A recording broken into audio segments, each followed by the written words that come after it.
통계청 자료에 따르면 2015년 한국에 혼자 사는 가구의 수가 520만 명이라고 합니다.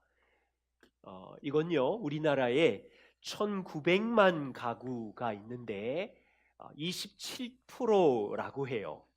전체 가구의 4분의 1이 홀로 사는 가구입니다. 그래서 앞으로 전망하기는 이 사회는 1인 가구, 나 홀로 세대가 계속해서 급속하게, 정말로 급속하게 늘어날 것이다 전망하고 있습니다. 그래서 드라마를 보시면 혼술, 혼밥 이제 이런 것들이 유행 트렌드가 되고 있습니다. 여러분, 혼술이 무슨 뜻인지 아시나요? 혼자서 술을 드시는 거. 네. 그리고 혼밥은 혼자서 먹는 밥. 이제는요, 혼자 밥을 드시고 혼술을 하는 것이 낯설지 않은 시대가 되었습니다. 혹시 혼영은 무슨 뜻인지 아세요? 혼자 영화 보는 거. 네. 누구에게도 방해받지 않고 홀로 영화를 즐기는 것입니다. CGV 리서치 센터에서 조사를 했는데요.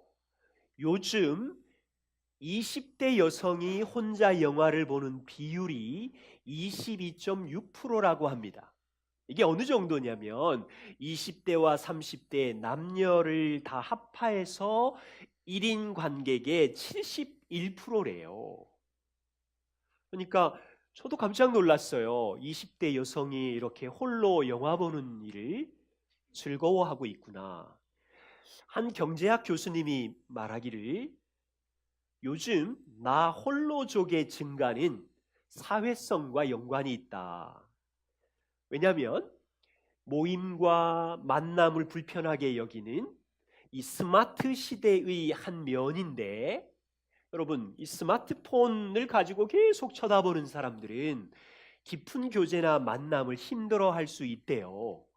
그래서 혼자 있는 게 오히려 편하다는 이 개인주의 시대의 어떤 하나의 단면이다. 물론 이제 버리가 쉽지 않은 부분도 있습니다만, 우리 교회는 참 이상한 방향을 붙잡고 있습니다. 이 세상과 반대로 흘러가고 있어요. 혼자인 것을 좋아하는 나 홀로 세대가 늘어가는 이 시대에 서로 함께하는 공동체를 추구하는 교회입니다. 보세요. 세상은 깊은 교제를 싫어하는 개인주의 시대인데, 저희 교회는 성경의 원리를 따라서 인격적이고 깊은 교제를 추구하는 교회입니다. 오늘 우리는 출애굽기 18장 말씀을 통해서 교회 공동체성이 왜 중요한지 말씀을 통해서 확인하려고 합니다. 그리고 이 하나님의 백성 공동체를 하나님께서 어떻게 인도하시는지, 그 인도하심을 기억할 때 저희가 조심해야 되는 한 4가지 정도를 살펴보고, 하나님의 인도하심을 받기 위한 건강한 한 3가지 방법을 여러분들께 나누려고 합니다. 출애굽기 18장은요, 모세와 이스라엘 백성이 시내산 아래 머무를 때 일입니다. 모세의 장인이 이드로가 모세의 2 아들과 아내를 데리고 찾아왔습니다. 몇 년 만에 만났는지는 정확히 모르지만 수년 만에 모세가 가족을 만나고 얼마나 기뻤을까요? 18장 8절에 보시면 모세는 장인과 가족들에게 지난 여러 해 동안 하나님께서 어떻게 애굽과 바로를 물리치셨는지, 어떻게 애굽을 탈출하며 홍해를 통해서 애굽 군대를 몰살시키시고 하나님이 우리 백성을 구원하셨는지, 하나님께서 어떻게 하루도 살 수 없는 광야에서 기적적인 방법으로 이 백성을 인도하셨는지 가족들과 이드로에게 간증하고 있었어요. 그러자 10절에 보면 장인 이드로도 이제 내가 알았도다. 여호와가 얼마나 위대한 일을 하셨는지, 여호와가 모든 신보다 크시도다. 하나님이 너희 백성 가운데 일하신 걸 찬양한다고 합니다. 하루 종일 은혜로운 하루를 보냈어요. 그런데 13절, 그 다음 이튿날 장인 이드로가 모세와 백성들의 이상한 재판 장면을 봅니다. 생각해 보십시오. 애굽을 탈출한 사람들이 자그만치 성인만 60만 명이고 대략 가족들까지 포함하면 200만 명이 넘는 사람이 애굽을 탈출해서 광야를 여행하고 있습니다. 우리는요, 4명, 5명, 6명이 사는 한 집안에도 한 주간 동안 갈등과 부딪힘이 많은데 200만 명이 함께 여행을 하고 있으니까 얼마나 분쟁과 갈등이 많았겠어요. 행렬 중에 왜 빨리 안 가니? 그러면서 화내는 사람도 있었을 거고, 갑자기 내 물건 사라졌어요, 도난당했어요, 소송이 걸린 사람도 있었을 거고, 여행하다 우리 철수 어디 갔니? 철수 잃어버려서 분쟁을 하는 사람도 있었을 거고, 수레가 가다가 물건이 떨어져 가지고 물건에 찧어서 다리가 부러지고 수많은 난처한 논쟁이 여행객들에게 있었을 텐데, 그런 백성들이 모세 앞에 줄을 서서 판결을 기다리고 있는 거예요. 아침부터 저녁까지 모세는 재판하느라 지쳐가고 줄 서 있는 백성들도 기다리느라 지쳐가는 것을 이드로가 봅니다. 그때 이드로가 모세에게 17절 18절에 이렇게 충고합니다. 모세, 내가 하는 일이 옳지 않도다. 너와 이 백성이 기력이 세하리니 이렇게 재판했다가는 지쳐갈 것이니 이 일은 내가 혼자 할 수 없도다. 너는 함께할 협력할 사람이 필요하다. 여러분 21절에 보세요. 그리고 말하기를 모세야, 너는 온 백성 가운데서 능력 있는 사람을 뽑아라. 10명을 이끌 10부장을 뽑고 50명을 인도할 50부장을 뽑고 100명을 지도할 100부장과 1000명을 인도할 1000부장을 뽑아라. 그들이 때를 따라서 백성을 재판하게 하면 작은 일은 네가 뽑은 그 사람들이 재판하게 하고 그들이 해결하지 못하는 큰 일만 가지고 너 앞에 오면 너는 그것만 처리해라. 23절에 모세가 이 제안을 하나님이 허락하심에 평안히 받아들이고 그렇게 합니다. 보세요. 모세는 혼자서 백성을 인도하는 일을 할 수 없음을 알게 되고 백성 중에서 협력자를 세웁니다. 10부장, 50부장, 100부장, 1000부장. 모세가 맡겨진 일을 그들에게 나누어 주고 그들로 인하여 백성 가운데 일어난 갈등과 분쟁을 바로잡고 인도하게 합니다. 여기에 놀라운 지혜를 배웁니다. 보세요. 약속의 땅을 향하여 가는 이스라엘 백성의 나그네 길을 갈 때 하나님은 이스라엘 백성들이 10명을 단위로 해서 서로가 함께 의지하고 협력하도록 하셨습니다. 서로가 함께 짐을 지고 약함을 나누고 하나가 되어서 약속의 땅을 향하여 길을 가도록 허락하신 것입니다. 오늘날 우리는 이것을 어떻게 적용할 수 있을까요? 오늘 우리 교회 현장을 보시면 교회가 잃어버린 것이 바로 이 공동체성입니다. 성도의 교제를 교회가 잃어버려 갑니다. 많은 교회들이 예배 회복을 고민하며 하나님의 임재가 가득한 예배를 갈망합니다. 저 동의합니다. 예배의 회복의 중요함이 얼마나 큰지 알고 있습니다. 그런데 정말로 진정한 예배의 회복은 하나님께서 그리스도의 십자가로 서로의 벽을 허무셨기에 서로 하나 되고 용납하는 교제의 회복까지 나아가야 합니다. 많은 교회들이 훌륭한 예배를 강조하지만 거의 7, 80%의 성도들이 예배만 드리고 간단한 인사만 주고받고 문을 나가는 외로운 군중으로 남아 있게 내버려 둡니다. 안타깝게도 오늘날 사회적인 현상, 나 홀로 세대와 비슷하게 교회가 흘러가는 모양입니다.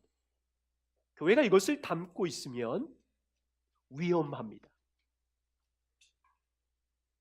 교회의 부르심은 나 홀로 서라 이것이 아니라 교회는 서로 상호 돌보고 협력하는 한 몸, 한 가족으로 부르심을 받은 것입니다. 주님의 은혜교회 성도님은 이 성경적인 원리에 대해서 함께 마음을 가져주시기를 바랍니다. 구약의 광야의 이스라엘 백성들이 십부장을 중심으로 서로 돌아보고 상호 돌보는 공동체를 가지고 약속의 땅을 향하여 걸어갔던 것처럼 우리도 이 일을 연습해야 합니다. 폴 트립이 이렇게 말하셨어요. 우리가 함께 지금 공부하고 있는 책에 있는데, 교회는 숙련된 유급 전문가, 저 같은 목회자나 상담가, 이들을 통해서 성도들을 변화시키는 구조로 하나님이 만드신 것이 아니라 하나님의 계획은 여기 있는 모든 성도들을 통하여 매일 서로의 돌봄과 섬김을 통해서 변화하는 공동체로 지었다. 우리 모두는 서로를 향한 변화의 도구로 부름을 받은 것이지요. 여러분께 감사한 것은 저희 교회는 부족함에도 이 공동체성과 교제의 기쁨을 붙들고 있고, 그리고 지켜가려고, 기쁨을 누리려고 성장해 가는 중에 있습니다. 다시 부탁을 드립니다. 우리 교회가 야구장과 같고 극장과 같은 교회가 된다면, 멋지게 준비된 사람들이 쇼하는 거 보고 잘 준비된 영화 보고 아무 교제 없이 돌아가는 교회라면 죄송하지만 빨리 이 교회를 떠나십시오. 여러분들의 성장을 돕지 않기 때문입니다.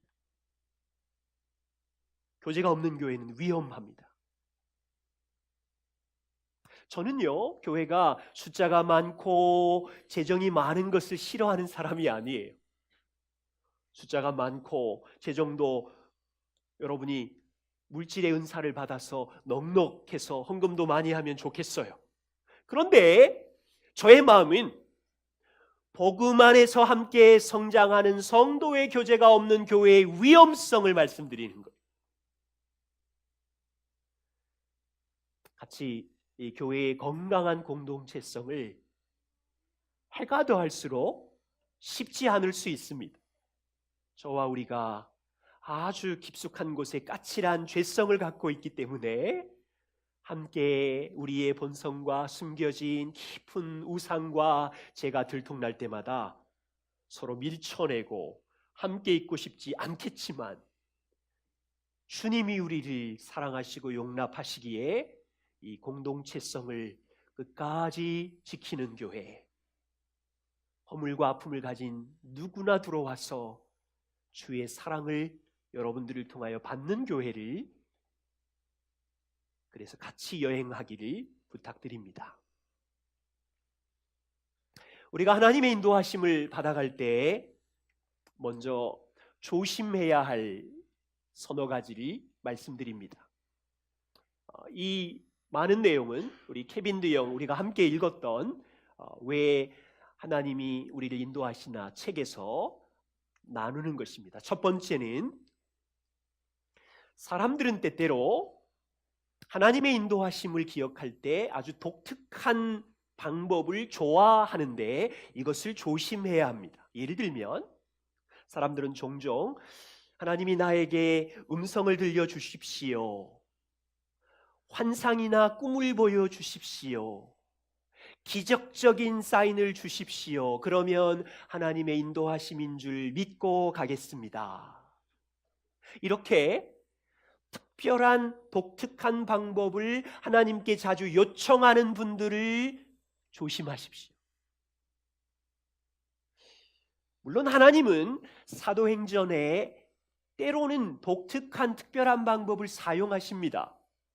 베드로에게 환상을 보여주시기도 하시고, 바울의 감옥문을 열기도 하시고, 바울에게 다메섹 환상을 보여주기도 하시고, 선교를 할 때 마게도냐 사람들이 꿈에 나타나서 환상을 보여주기도 하시고, 병든 자를 고치는 기적도 있습니다.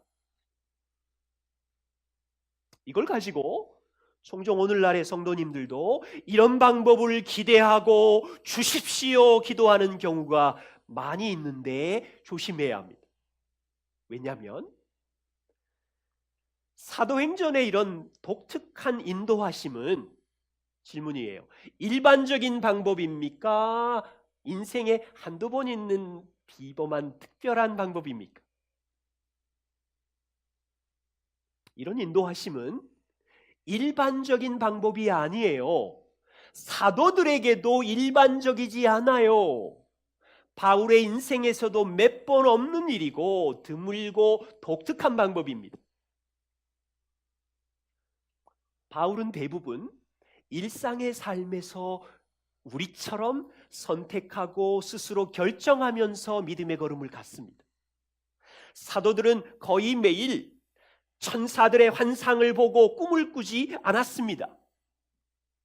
몇 번의 예외적인 경우를 제외하고는 사도들과 바울은 매일 주시는 하나님의 말씀의 원리를 따라 살았고, 도덕과 하나님의 섭리를 신뢰하면서 하루하루 믿음의 걸음을 걸었습니다. 사도행전을 잘 보십시오. 사도들은 절대로 오늘날 그리스도인들이 요구하는 이런 방법을 하나님께 보여주십시오 요구하거나 갈망한 적이 한 번도 없습니다. 환상을 보여주세요, 꿈을 보여주세요, 그렇게 간구하지 않았어요. 재미있는, 지난주인가요? 몇 주 전에 한 자매님이 아침에 저를 보시더니 이렇게 얘기했어요. 목사님, 꿈에 목사님이 설교하다 쓰러졌어요. 저를 염려하시면서. 감사하죠. 그런데 재미있는 건요, 그날 괜히 걱정이 되는 거예요.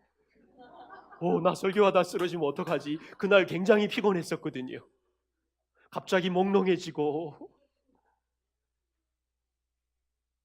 저는요 자주 꿈꿔요. 꿈꾸다가 낭떠러지에서 막 떨어지는 꿈도 꾸고, 차 사고 나는 꿈도 꾸고, 강도에게 구타를 당하는 꿈도 꾸고. 근데 권위를 부여하지 않아요. 정말 감사하는 꿈은 은혜로 그냥 기억하지요.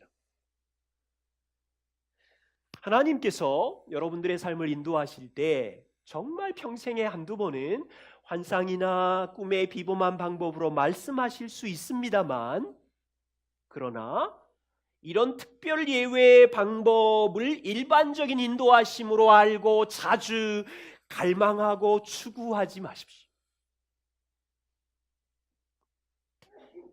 사도들에게도 특별 예외를 우리에게 일반적인 기준으로 적용하는 건 조심해야 합니다.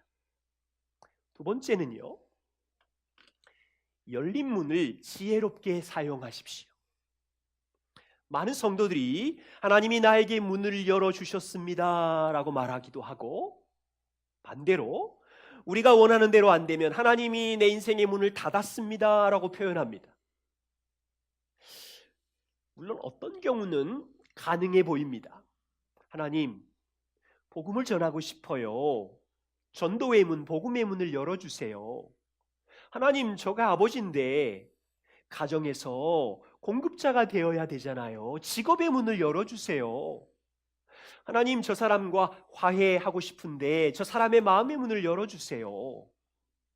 하나님의 선하신 뜻, 하나님의 은혜를 구하며 열린 문을 달라고 우리는 기도합니다. 그런데 이 열린 문의 방법을 어리석은 도구로 이렇게 말하는 때가 종종 있습니다. 때로는 게으름의 변명으로 문이 닫혔다고 표현합니다. 예를 들면, 하나님, 저는 직장에 취업하고 싶어요. 문을 열어주세요 라고 말하는데, 하나님, 저는 기도하는데 아무 연락이 오지 않아요. 하나님이 왜 문을 닫으셨어요? 라고 말하지만 사실은 아내가 볼 때, 주변에서 볼 때 직장을 찾는 일을 위하여 전혀 최선을 다하지 않아요. 가만히 있어요. 문을 두드리지도 않고 사람을 찾아 전화를 걸지도 않고 자신의 게으름을 변명하면서 하나님이 문을 닫았대요. 어떤 분은 나는 저 사람을 마음으로 용서하고 싶어요. 하나님, 저 사람의 마음의 문을 열지 않고 있어요 라고 말하는데 여전히 화해와 용서를 위해서 자신은 아무런 노력도 하지 않고 변명으로만 그러고 있어요. 또는 자기의 유익을 위해서 열린 문을 이렇게 써요. 부부관계가 너무 막 힘들고 엉망이고 결혼의 문제를 가지고 있는 분이 어느 날 와서 하나님이 엉망인 결혼의 문제를 해결하기 위하여 문을 열어주셨어요. 남편이 1년에 8개월 해외 직장에 가서 일하는 문이 열렸어요. 할렐루야. 가난의 문제를 해결하기 위해서 돈을 벌 문을 열어주셨는데 그 직장이 예배를 전혀 드릴 수도 없고 다른 사람이 볼 때 건전하지 않는 직장이 열린 거예요. 여러분, 무슨 의미인지 아시겠지요? 때때로 우리가 쉬운 일을 택하고 어려운 일은 택하지 않으면서 말씀에 분명한 원리는 밀쳐내고 당장에 보이는 자기 유익 때문에 열린 문이라고 말하는 것. 조심해야겠죠. 세 번째는요, 무작위로 성경 구절을 뽑는 것을 우리가 생각해야 돼요. 많은 그리스도인들이 하나님의 말씀을 매일매일 주시는 말씀보다 그냥 갑자기 성경책을 뚝 펼쳐서 눈에 띄는 말씀을 더 신뢰하는 경향이 있어요. 아마 정기적으로 말씀을 잘 안 보시는 분인지 매일매일 주시는 하나님의 말씀에는 감동이 없는데 이분이 새해 시작하는 1월 첫째 주에 뽑았던 그 말씀을 몇 달 동안 붙들고 감동하며 주님이 전능자의 팔에 내 삶을 붙들어 주신대. 이 무작위 신년 초에 뽑는 성경 말씀을 의지하며 매주 주일 예배 말씀은 소중히 여기지 않으면서 어느 날 우연히 성경을 펼쳐서 눈에 들어오는 말씀에 흥분하는 경우를 조심하십시오. 저는 하나님께서는 우리가 약하니까 이런 작은 순간에도 우리를 깨우고 인도하기 위하여 때마다 말씀으로 생각나게 하신다고 믿습니다. 예를 들면 공동체 모임을 하시다가 이웃의 고통스러운 아픔을 들었을 때 주중해 주셨던 하나님의 말씀이 기억나서 이 말씀으로 다른 성도들을 섬기고 격려하도록 성령의 일하심을 저는 믿습니다. 문제는 이거지요. 무작위로 뽑은 말씀을 정규적인 성경 읽기보다 더 특별하게 대하는 것을 우리가 조심해야 하고, 또한 말씀을 뽑을 때 하나님의 성경의 전체적인 주제와 문맥의 의미와 상관없이 자기 식대로 적용하는 위험성을 조심해야 합니다. 예를 들면 한 청년이 이제 결혼을 앞두고 데이트를 하기 시작했어요. 이 자매도 좋고 서로 좋아하는 마음이 싹 텄는데 이 청년이 그날 아침 창세기 24장 말씀을 읽고 있는데 이삭이 아내를 맞이하는 장면이었어요. 거기에 67절에 그를 맞이하여 아내로 삼고 사랑하였으니라는 구절을 읽었어요. 이 청년이 이 말씀은 지금 교제하고 있는 여성이 그를 맞이하여 아내로 맞이하라는 배우자의 말씀이구나라는 확신을 가지고 여기서 주저하면 불순종이야. 나는 이 여자에게 프로포즈 해야지. 문맥을 무시하고 적용하는 일이 조심하는 거죠. 한 사람이 사업 실패로 망가져서 죽고 싶은 감정이 계속 올라와요. 그날 아침 우연히 성경을 폈는데 마태복음 27장 5절이었어요. 가룟 유다가 물러가서 스스로 목매어 죽었더라. 야, 이거는 하나님이 나를 죽으라는 말씀은 아니겠지 생각해서 그 다음 말씀을 폈는데 누가복음 10장 37절 예수께서 가라사대 너도 이와 같이 해라.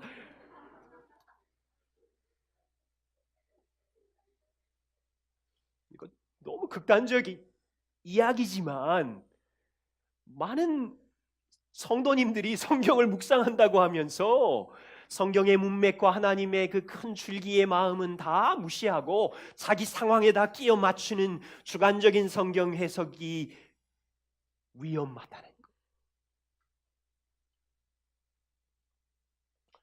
네 번째입니다. 하나님의 인도하심을 자기 느낌과 감정에 치우쳐서 강조하는 일을 우리가 조심해야 합니다. 우리는 주로 느낌과 직관에 의해서 결정을 하고 행동을 자주 하지요. 이런 접근법이 모두 잘못되었다라는 의미가 아니라 위험성이 있음을 알아야 합니다. 여러분 이런 얘기 종종 듣지 않으세요? 내가 기도했더니 하나님께서 이런 감동을 주셨어. 이런 느낌을 주셨어. 이 감동은 분명히 하나님께로부터 왔다고 확신해. 죄송하지만 느낌이에요. 하나님께로부터 왔을 수도 있고 아닐 수도 있어요. 성경을 읽다가 떠오른 생각이나 개인적인 감정을 무조건 하나님께서 들려주신 그분의 소리 음성으로 쉽게 단정하지 말아야 돼요. 기도했더니 마음이 평안하더라. 그래서 하나님의 뜻이다라고 하는 일. 왜냐하면요, 이런 느낌과 감동을 하나님의 인도하심이다라고 단정하고 의사결정의 중요한 요인으로 정할 때 위험이 찾아와요. 꼭 마음을 정하시기 전에 평화롭고 이렇게 안정적인 느낌이 있어야 꼭 필요한 건 아니잖아요. 기억해 주실 건 이거예요.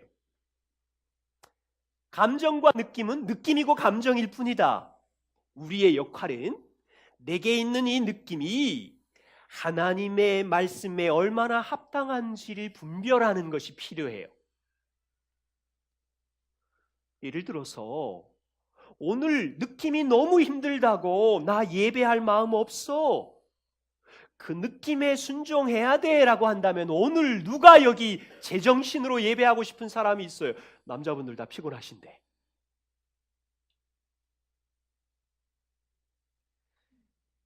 오늘 느낌이 우울하고 짜증나니까 하나님이 오늘 내 옆에 계시지 않아. 맞아요? 이거는 우주 역사의 가장 거짓말 중에 최고의 거짓말. 환난만 닥치면, 감정과 느낌이 조금만 우울해지면 하나님이 나를 버렸어, 하나님이 나를 밀쳐냈어, 이런 거짓말에 속는 거예요. 자기 느낌에 휩쓸려서. 느낌이 좋고 마음이 평안해야 용서할 거야. 언제 용서해요? 평생 용서 못해요. 죽을 때까지 좋은 느낌이 들어야 내가 섬기고 내가 용서할 거야. 그러면 정말로 어려워요.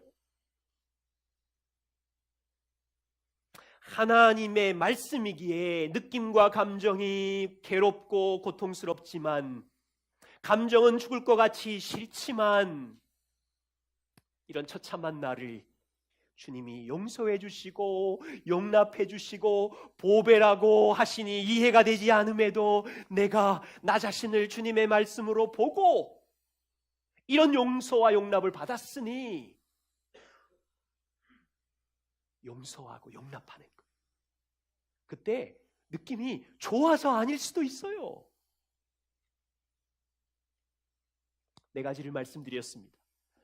하나님은 자기 백성의 삶을 인도해 가실 때 비범하고 독특한 방법을 일생에 한두 번 사용하시지만 자주 거기에 빠지는 걸 조심하시고 열린 문을 지혜롭게 사용하시고 매일마다 무작위로 뽑는 성경 구절도 여러분 매일매일의 말씀을 중요하게 여기면서 붙들고 계시고 자기 느낌과 감정을 말씀으로 분별하는 지혜가 필요합니다. 그렇다면요, 하나님께서 이스라엘 백성들을 어떻게 인도해 가셨을까요? 오늘 주님의 은혜교회 저와 우리의 삶을 어떻게 인도하고 계실까요? 21절에 너는 온 백성 가운데서 능력 있는 사람들, 여러분 능력 있는 사람이 누굽니까? 우리는 돈이 있는 사람, 기술이 좋은 사람, 힘이 있는 사람이라고 말하지만 여기서 능력 있는 사람은 하나님을 두려워하는 사람. 다시 말하면 하나님의 말씀을 소중히 여기는 자가 능력 있는 사람이에요. 그 앞절 20절을 보세요. 그들에게 하나님의 율법과 법도를 가르쳐서 그들이 마땅히 갈 길과 할 일을 보이면 하나님을 두려워하는 그들은 하나님의 율법과 법도의 말씀을 따라 갈 것이고 아무나 백성을 인도하지 않지요. 아무나 10부장, 100부장이 되는 것이 아니라 하나님의 말씀을 소중하게 여기고 그분을 두려워함으로 그 말씀을 따라 살아가는 사람. 보세요. 하나님의 인도하심이 보이십니까? 하나님은 이스라엘 백성들을 말씀으로 이 백성을 약속의 땅까지 인도하기를 원하셨어요. 환상이나 꿈이 아니었고 하나님은 이 백성의 200만 명을 10명 단위로 나누어서 그 중에 하나님의 말씀을 소중히 여기는 사람을 세우고 그들에게 말씀을 가르치면 그 말씀으로 나머지 가정을 이끌면서 여기 계신 남성분들은 최소한 가정을 이끄는 10부장으로 부르심을 받았습니다. 예를 들면 저를 보세요. 아내와 두 아들 벌써 4명이지요. 지금은 4명인데 두 아들이 아마 3년과 5년 내로 저는 결혼할 거라고 그러면 이제 저희처럼 2명, 3명 놓으면 벌써 10명. 제 생각에는 저는 이미 시간이 필요할 뿐이지 가정을 섬기는 10명의 10부장으로 제가 어떻게 인도해야 됩니까? 가정의 10부장으로 하나님을 두려워하고 하나님의 말씀을 소중히 여겨서 가정을 그분의 말씀으로 약속의 땅을 향하여 인도해 가는 것이요. 그런데요, 조금 확대하면 저희 집에는 4남매 중에 제가 맞이고요. 저희 아내는 6공주 중에 첫째면 벌써 10가정이 모인 건데 10가정의 자녀들까지 둘만 해도 40명, 40부장. 교회에 오면 지금 우리 교회가 한 30가정이 좀 넘는데 30가정 4명씩 하면 100부장의 역할을 보세요. 성도님들 한 분 한 분은 하나님을 두려워하는 가정의 10부장의 역할을 하고 계신 것이고 가정을 말씀으로 잘 인도하면 그것은 그 가정의 열매만이 아니라 여러분 가정에서 경험하는 인생의 골짜기에서 말씀을 따라 하나님의 인도하심을 받은 그 열매는 그 가정에만의 것이 아니라 교회 오시면 교회 공동체 안에 다른 가정을 돌보는 50부장, 100부장의 역할을 하게 하시는 거예요. 그래서 하나님은 자기 백성을 하나님의 말씀을 소중히 여기는 가정과 교회를 통하여 그 사람이 능력 있는 사람이죠.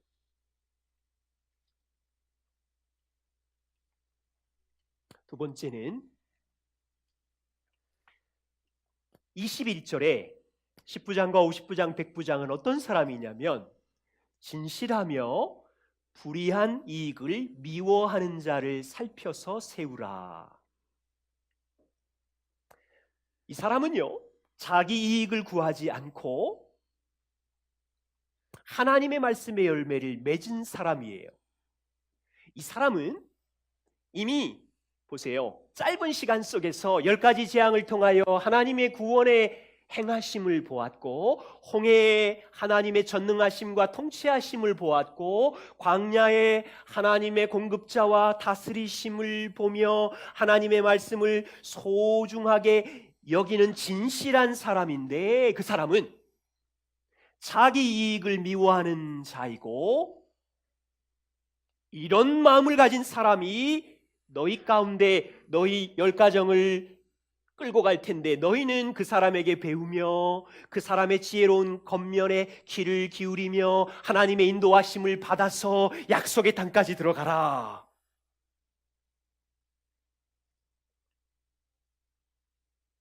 하나님의 인도하심은 날마다 꿈이나 환상이나 기적적인 방법이 아니라 하나님의 말씀을 소중하게 여기는 10부장의 지혜를 사용해라. 50부장, 100부장의 지혜의 겉면을 사용해라. 살다 보면 나그네 인생에 얼마나 아리송한 문제, 혼란스러운 난제가 많으냐. 결혼의 문제, 자녀의 문제, 직업의 문제, 인생의 시즌을 준비할 때마다 그 과정을 말씀으로 경험하고 열매를 맺었던 그 사람의 겉면을 들어라.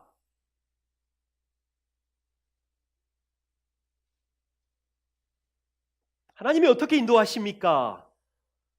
하나님의 말씀을 소중히 여기는 지혜로운 한 남자, 한 사람과 함께 광야 인생길을 걸으며 인도함을 받으라는 거예요. 그런데 우리 마음이 답답한 이유가 있어요. 내 인생에 우리 주변에 하나님을 두려워하는 지혜로운 10부장을 만나기가 어렵다는 거예요. 우리가 하나님을 오해했다는 책의 김영익 목사님께서 이렇게 말씀하셨어요.